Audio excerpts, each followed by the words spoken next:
Hello and welcome back to the channel. I hope all is well. I am Nash Jordan, and I'm here to help you live your best life. So, today we have a viewer email, a supporter email inquiry about living abroad. This email has a few different points in it here, but I'll try to address them maybe as we go, and we'll see what happens here. Dear Nash, I hope this email finds you well. I'm an avid follower of your blog for quite some time.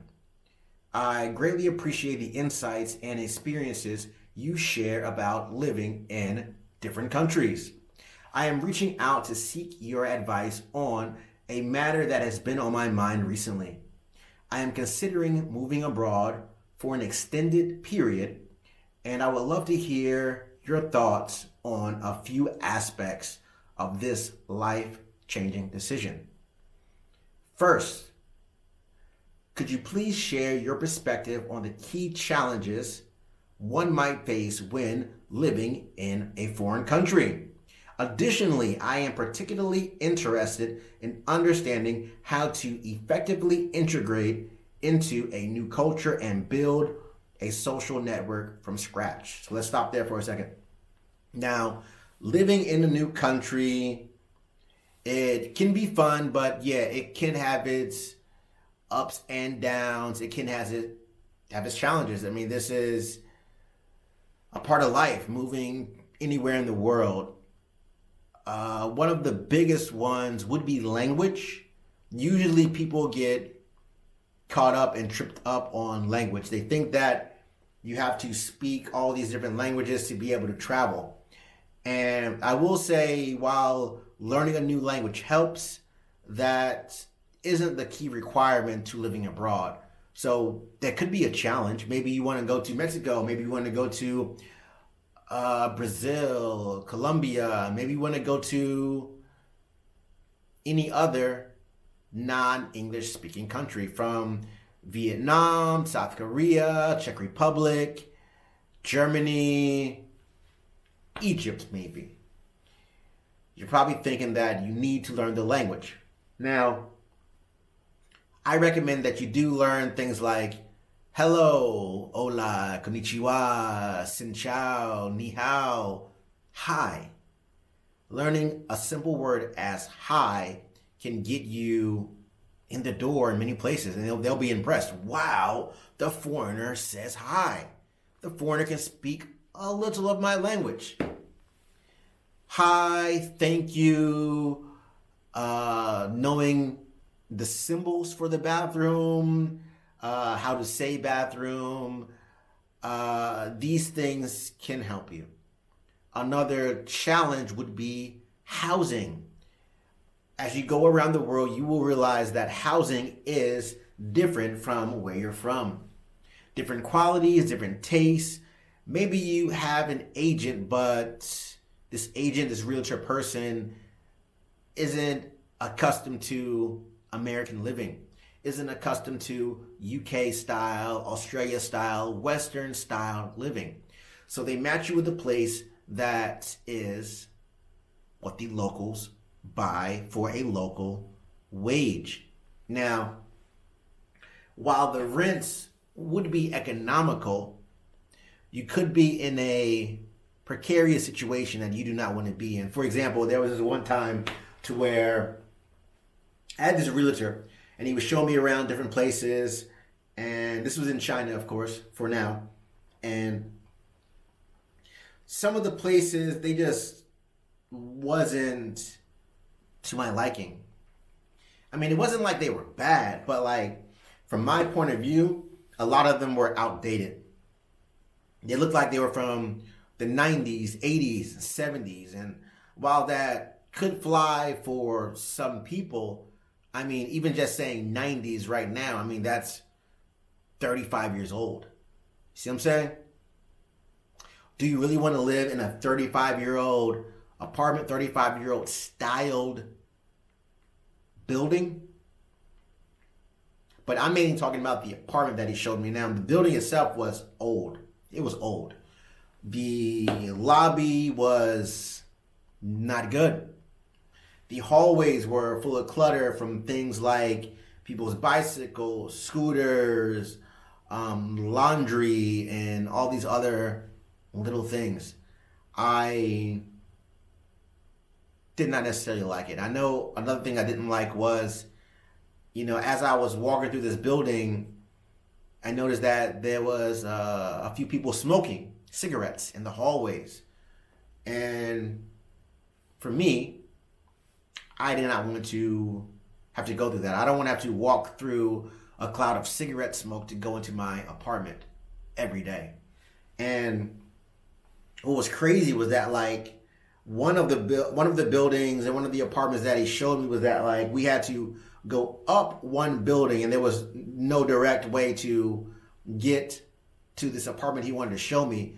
So we walked up one building, we walked across the like skyway, the like connection between these two buildings, and one, it seemed unsafe. I'm over here walking on the top of like a skyscraper to get to my apartment. Like, what's going on here? And in another situation, the elevator didn't go all the way up to my floor. So I think maybe the apartment was on floor 11. The elevator stopped at floor maybe 9 or 10. So you have to get out of the elevator, walk up and through the not so clean stairwell to go through the cluttered hallway to go into your apartment. I did not want to do that. And for me, that was a challenge. Another challenge could be food. Maybe you can eat some of the food, maybe you cannot. Maybe you are interested in the Philippines, right? The Philippines is a beautiful place that has many nice spots. But you did not realize how much pork, how much pig and rice they incorporate into their diet because they don't have access to things like beef. They have some beef, but it's not readily available as pigs and seafood. For me, I'm so with seafood. For me, I'm even lower. I even have a lower dislike of pork. So this could be a challenge. Maybe you want to go to Thailand. I love Thailand, right? But you underestimate how hot and spicy Thai food is.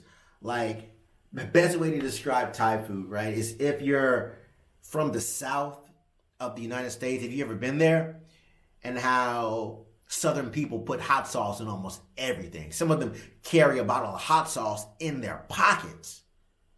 So the food would be hot, and they'll pull out hot sauce and make it even hotter. Some of them have a saying, "Mo hotter, mo better." That's Thailand, all right? Sometimes they have a chili rating from 1 chili to 5 chilies. And 5 chilies, most Western people cannot even handle that.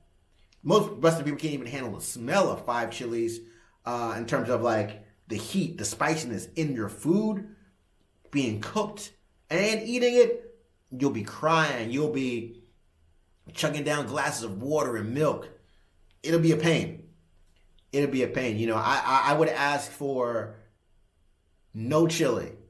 And their foods are so hot. Even if you ask for no chilies, no spice in Thailand, being that they've been cooking, cooking the wok, cooking in the pan all day, all night with all these chilies, they're not always cleaning the big woks in between the change of no chili to chilies.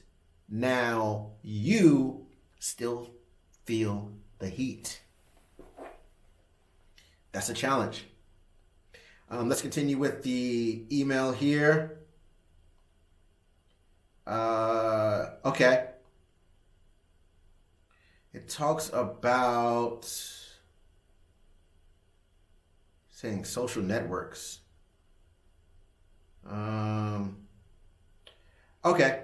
Now it's asking about I'm also curious about how do you effectively integrate into the culture and build a social network from scratch. This is both very easy and very complicated. Most foreigners, when they move to a new country, a new place, you'll notice that the foreigners will stick with the foreigners. You know, mainly because we're so rare in between. Like me, even as an American, I gravitate towards the people from the UK, the people from Germany, the people from Canada, and all these other places because they have a little bit of a glimpse into my Western culture. You can integrate into the various foreigner circles. People often like going to the bars. I don't always fully recommend this, especially if you're not a drinker like me. I really don't drink. Very rare. A place like a bookstore or a library can be a good place to meet people, but you have to realize that in a lot of these places, it is very quiet, and some of the people don't always want to be spoken to. Now, how do you mesh, right, into that culture? How do you build a new social circle? You need to find people who are locked into hobbies and things that you are either familiar with or can see yourself getting into. When I came to China, even before I came to China, I was referred to a guy in another city, Hangzhou, and he runs LA Soul. I highly recommend you check out the dance group, the dance studio. And he was recommending me get into dance. Get into dance is a good way to exercise. It's a good way to meet a lot of people. You get to meet locals. You get to meet foreigners. It's a good way to meet men and women in terms of dating or marriage. It's a good way to build that new social circle. Now, I didn't end up going to that city, but that guy from LA Soul, shout out to Mike Nice, he referred me to the dance group in my city here. Okay, this is okay. I talked to the lady. Hey, I'm interested in this group. How much are the lessons, or when do you have the lessons? Basic information. And she's like, yeah, well, I mainly teach women. And I was like, oh, well, I'm not a woman, so that kind of rules me out. But she referred me to a guy. So you see how that goes? The guy from the other city refers me to the woman who refers me to a guy who teaches mixed classes. Okay, this is cool. That guy was also a DJ. So he was into music and he taught dance classes. And on top of that, he also did socials. By the time they put me into that WeChat group, the group where, you're all talking to each other, you're socializing, there were over 110 people in this group. 110 of mostly local people. Some of them can speak English, some of them could not. But if you have experienced WeChat before, you know that WeChat also has a built-in translation system, which is great. So that is a great way to immerse yourself. Another way is that if you're into something like archery, you can find the archery spots. I've done archery out here. It's great.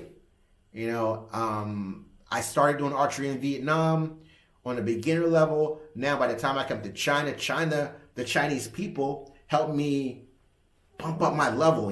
I went from being beginner level all the way to high, intermediate, advanced level. I'm not an expert, but I'm advanced to the point of I'm shooting multiple bullseyes per target. I'm shooting so many arrows at this target that the bullseye itself is ripping off. That's wild. So hopefully I've answered your question. We might have to get into the email later. So until next time, I am Nash Jordan. See you later.